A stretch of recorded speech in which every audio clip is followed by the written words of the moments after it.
Tired of watching your interdisciplinary teams work in silos? You know, real collaboration starts when people truly connect beyond their job titles and departments, and you want that spark, the trust, the click that makes teamwork flow. But what's the workshop for that? This is exactly the topic we will look at today. I welcome Tom Nobbe, a workshop facilitator from the Netherlands. Welcome, Tom. Hello. Hi. How are you doing? Yeah, so nice to be here. Thank you for the invitation. You are absolutely welcome, and I'm so curious about that workshop we will talk about later.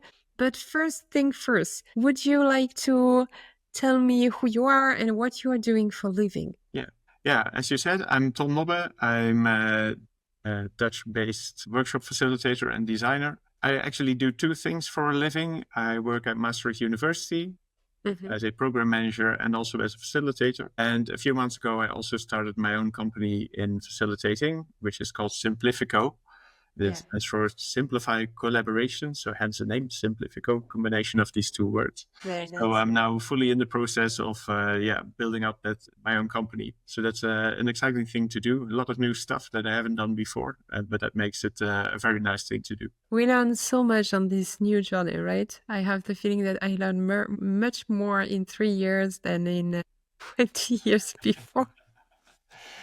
Yeah, so you start actually your journey by, in my opinion, doing the right things. It means you have developed your own signature workshop. Why a signature workshop? Well, I think a signature workshop helps you to sort of show what you are like as a workshop facilitator, but also what your workshops are like. So it's a bit of a combination between your workshop design skills and also the way you host the workshop and the sort of exercises that you put into it.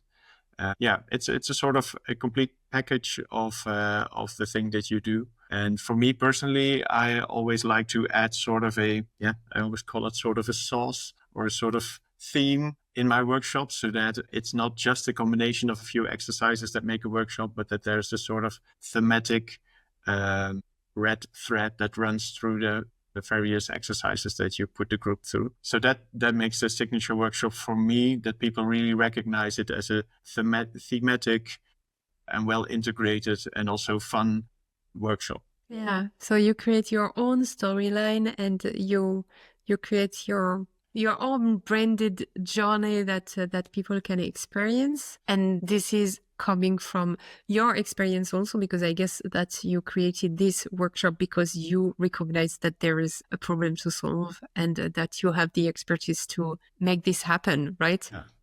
Well, in workshops, it's very important that people also remember the workshop itself. So not so much the content, although you hope that people also recognize that, but making it a sort of memorable event helps people to remember what they talked about in the workshop. That's also why workshops work so much better than a regular meeting, because if I asked you what you talked about in the meeting you had 2 weeks ago, you probably wouldn't remember. But if you had a workshop that was different and memorable, then chances are that you can really remember what was talked about. And the workshop that we're going to talk about, that really came from a question of connecting departments with each other. And then I thought, well, if people in a regular setting want to connect and want to get to know each other, what do? Well, they date with each other. They go out and they go on a date. So why not do that with the departments as well? So that's sort of where the idea came up for this signature workshop that is called department dating. So instead of having people dating for a love relationship, we're going to make departments date with each other to intensify the relationship that they have with each other. And how do you sell it to the people? I mean, in the sense, like, are you talking about speed dating when you present your workshop, or when you present the topic of your workshop, or are you talking about the outcomes that would come out from this signature workshop? Yeah, I guess both. Of course, you talk about the outcome, but because that's what people reach out to you for. So they have questions about, in this case, it's about different departments, people who work in sort of silos. So you have your finance department and your HR department and whatnot, other departments. And they work a lot with each other, but often they don't know really what they're up to, what their goals are, or what their challenges are. So if a question comes like we want to get a sort of deeper understanding and a better connection between these various departments, well, then of course you have to highlight the outcomes of the workshop, that after the workshop you will have a better understanding about each other's goals and challenges and strengths and weaknesses. But I also present the way that we're going to do that in this department dating setting. And then, people tend to sort of recognize what you're going to do. If you say we're going on speed dates and we're going to make dating profiles, and people have a clear understanding of what they're going to do. And it also, because you give it this sort of lighter theme of going on a dating adventure with each other, it also sort of relaxes people, that they're, it sort of comforts them that there's a sort of playful way in which they are going to discuss and speak with each other. Yeah, you're activating their curiosity, I guess. Yeah. Because speed dating in a corporate environment is something like, what will we do? Haven't done that before. Yeah. And my question is, I guess you have run this workshop in companies where people actually know each other, right? Yeah. So they are going on a speed dating with people they actually know, right? Yeah. And that's true. And they don't so much date as individuals, in the sense that they get to know each other better, but it's to get to know each other's departments better. So It's really about, the workshop starts off with the creation and presenting of dating profiles, but these are department dating profiles. So it's dating profiles about your department. So that's also a way in which people then can have a conversation on what their departments are like and what their weaknesses and strengths are and the purpose of why they're on Earth. So would you just navigate us and tell me just what is the duration of this workshop? Yeah, it depends a bit on the number of participants, because of course, the middle part of the workshop, and we'll talk about that a bit later, but the middle part of the workshop is a round of speed dates. And of course, the time that it takes to do the speed dates one-on-one and changing partners all the time depends on the amount of people that you have in the room. But if you do it with like 8 or 10 people, then it's a full day workshop to do it. But of course, if you're with if you're with 4 or 5 people, you could maybe do it in half a day. Great. So now I'm very curious. I let you present us and navigate us through the different phase of your design and how it works. So let me just head over to my Miro board. So the workshop consists of about 3 main parts. So you start off with a part that's called dating profiles, which is all about creating and presenting dating profiles. Then you have a second part, which is about speed dating. And the third part is really a part that creates some action, because one of the things I'm known for as a facilitator is that I try to let people exit my workshops with something that they can really do immediately the next day when they get back to their office. So I'm in that sense, I'm really action oriented towards the end of my workshops. So these are the 3 main parts: dating profiles, speed dating, and then action. And to start off with that first part, the dating profile part, it starts off with the fact that I ask people to create a dating profile for their department. And it's sort of loosely based on the business model canvas. I sort of gave it a twist, but it's about the purpose of your department. So what's your department on Earth for? What are the goals of your departments, your strengths, your weaknesses, and also what's your way of collaborating? So how does your department typically interact with other departments? So that's the canvas that I give them during the workshop. So I print them out on big posters, and I give them like 20 minutes to fill this out for their department. So that's an individual exercise. And next thing that they're going to do is that they are going to present these profiles to each other. So one by one, they come forward and put their poster up on a stand at the front of the room, and they guide the rest of the group through the dating profile of their department. And nice thing that we do towards the end of that, so after 5 minutes or so, when somebody has presented their dating profile, the person who presented steps aside, and all the other ones come forward, and they start giving these like heart-shaped stickers. I also have them. I like them. They are pink and they are heart. I want them. Yes, and that's also in a thematic thing, not just regular dots that we normally have with these heart-shaped stickers with their initials on it.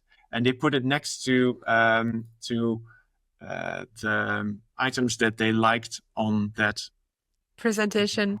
And that's already a nice way to start off because, the person who presented steps aside, all the other colleagues are giving out these heart-shaped stickers. And then you take away your poster and you walk away with a lot of likes and hearts and love from your colleagues. And people like it, actually. Yeah. Yeah. And it also, it's that, but it also serves a purpose because in the next phase, when you go into the speed dates, the basis for your conversation is having your dating profile there. So you put the two dating profiles next to each other. And because you put heart-shaped stickers on it with the initials of who put it there, you can see what the other person who you are dating with liked in your profile. So you have a starting point for a conversation. This is clever. Yeah. So it's not just fun to put them over there. So it really serves a purpose. I really like it. Okay. So each one is presenting his departments. Do you have sometimes two persons from the same department and then they would work then as a small group on the presentation on their departments? I haven't had that yet, but I guess if two people came from the same department, I would let them make this dating profile together because it's a profile about the department and not so much about them as an individual. So then, if two people came from the same department, I would have them make one profile for that department and present it together. Yeah. Okay. So they have presented their profile. They got a lot of hearts. And then how does it continue? Yeah. Well, of course. Then we first have a break after this first part of the workshop, but then we continue with speed dates. And that also consists of a few steps. Let's bring my screen back again. So zooming out, we have this dating profiles that's then finished, and then we go into speed dating. And that really consists of having one-on-one conversations with each other for 10 minutes with these dating profiles in hand. You can see them lying on the table here from a workshop that I did. They're the main goal or the thing that they have to do within these 10 minutes is to find common ground and mutual connections or mutual things they have to do, things that connect these two departments together. And then I asked them to put these connections on like these cardboard pieces of paper. And after the 10 minutes are over, you don't immediately go to the next person to talk with. No, you come back to the room. And in that room, I put all the photos of the people who are participating on the wall. And they take a string of wool, put it between their two photos, and then connect these cards on which they wrote their connection. They put that on these woolen threads with these small paper clips that I bought somewhere. And that's a really nice way of visualizing the connections that grow during these speed dates. Because if you would just speed date, then it's just one conversation after the other, and you don't really see all the connections that are being built during these speed dates. By having them go back to the room after each speed date, putting up this woolen thread, putting these cards to it, then you see after each 10 minutes, you see this cloud of connections and like a little ecosystem, no? Sorry? Like an ecosystem.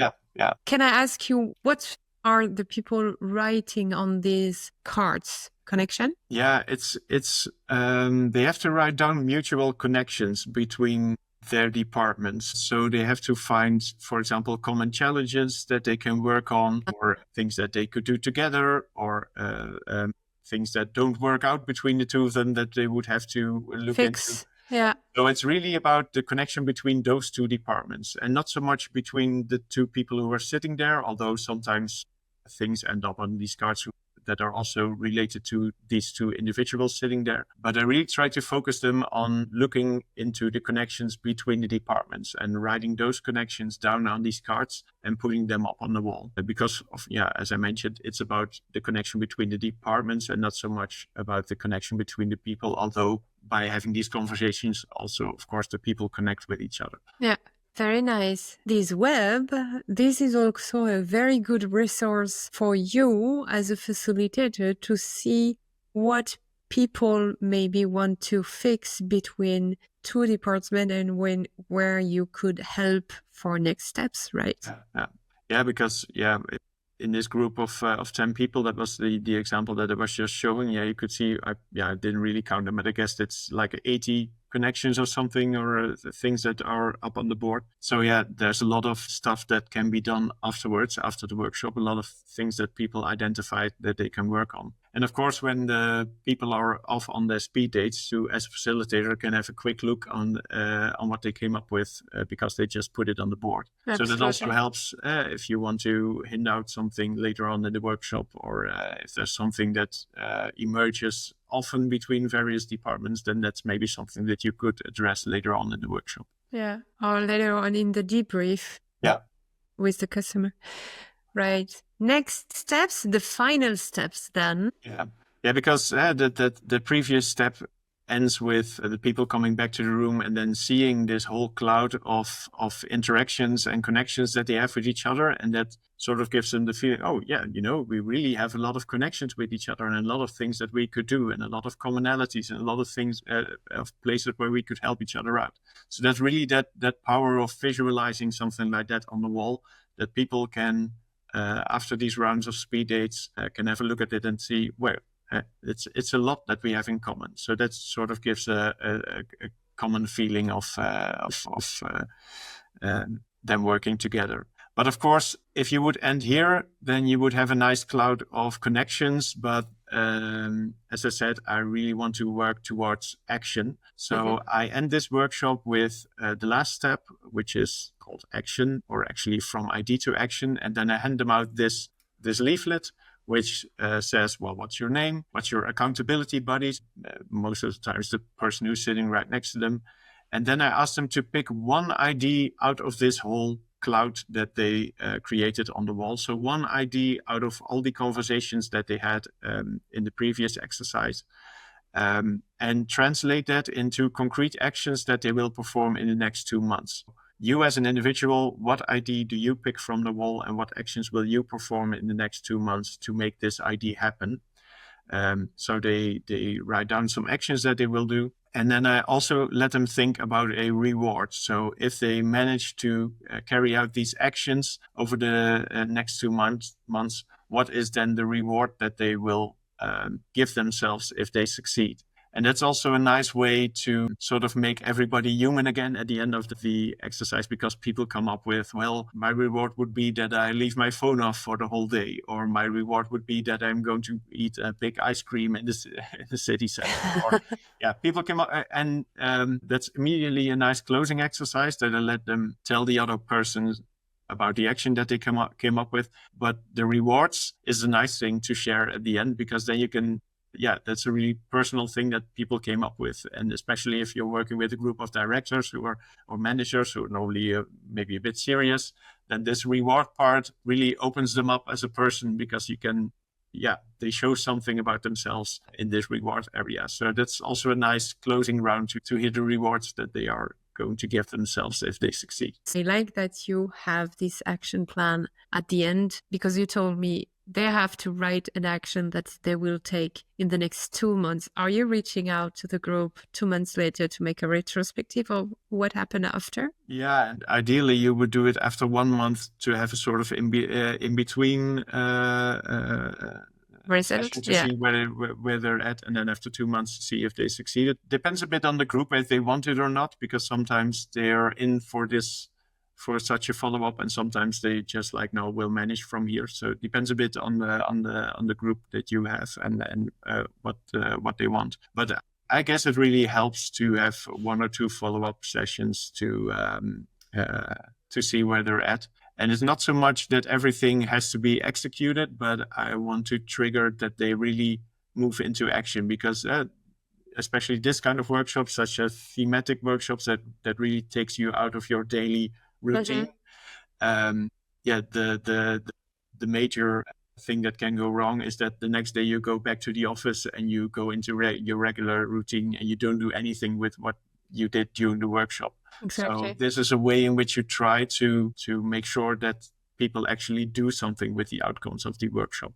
So that's why I always tend to trigger people to come up with something that they can do tomorrow when they get back at the office, so that you can get this fire going. And from the feedback that you got from your clients, what are the benefits for them? Well, as you could see from the interactions that are, or the connections that are being built, that they are really amazed by the amount of connections that they actually have. Whereas they often see themselves as working in silos and not having so much to do with each other. But then if you take a deep dive into where you could help each other or the same problems that you're running into, then you see that you have a lot of connections. So that's the one thing, to find a sort of common ground that all the departments are working on. And I also get the reaction that time really flies during this workshop, because they're in such a different setting with these thematic exercises that people don't really realize that it's been like a whole day. So they come out really energetic and enthusiastic about the way that they work together. In that way, this, coming back to why a signature workshop and why a thematic workshop,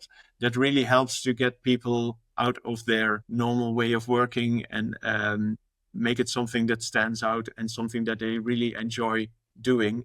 And it doesn't really feel like working that day. It's just a nice thing to do with each other. So that's basically the vibe that they end up with. Yes, and I really do believe that this kind of connection that we don't take the time to have in lots of organization might seem to be like fun and relaxed time, but this is the basic actually to build trust and really kickstart the right collaboration, because you are talking to each other on a human level with a context, knowing also the context of the other departments, because very often when you're working in your own big departments, you just see your perspective, you just see the four walls, and you don't realize actually the context of the other departments. When departments are interacting with each other, it's often about content or something that went wrong. That's often a trigger to have contact with each other. But I would really encourage departments to have, every now and then, to have a conversation on this level, and it doesn't necessarily have to be a whole day of department dating every time, but every now and then to just take a half an hour or an hour to just see how are we working together and how are we interacting and where can we help each other out. Apart from the content that you're working on, apart from the things that go wrong that you have to fix with each other, just how are we working together? I think that would really benefit a lot of departments, but unfortunately it doesn't really happen a lot in most countries. Companies, yeah. Thank you so much, Tom. I really, really like this. Where can our listeners learn more about you, about your work? I know you have a LinkedIn profile, and of course it will be in the show notes, but is there any other place we can learn more about you? Yeah, I have the website of the company that I started. So it's simplifico.nl. It's mostly in Dutch because I sort of intend to target the Dutch market with my facilitating, because there's a lot of international facilitators, but not so many facilitators that aim at the Dutch speaking market. So that's sort of the niche that I'm aiming at. Yeah. But in the footnote of the website, there's also information in English button. So if you click that one, that's sort of a summary of the whole website in English. So for all the non-Dutch speaking listeners, they can head over to that part of the website and take a look. Thank you very, very much, and continue to create so nice recipe and come again. Okay. Thanks for having me. You're welcome. Bye-bye, Tom. Bye.